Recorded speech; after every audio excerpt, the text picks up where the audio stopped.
Itay, bakit po palaging dito bumabalik ang pawikan? Kasi anak, palagi siyang sa lugar kung saan siya nakakaramdam ng pagtanggap at kung saan ang tahanan ay may kahulugan.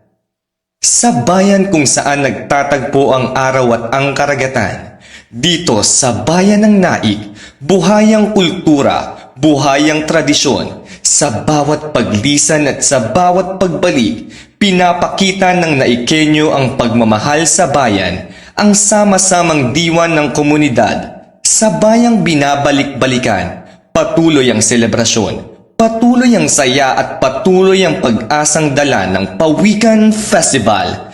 Damhin ng kulay, damhin ng indayog ng pawikan. Hataw, sumayaw, makiindak sa indayog ng alon ng karagatan. Tara na, sama-sama sa Pawikan Festival. Husay at talento ay pakawalan. Ito ang Pawikan Festival.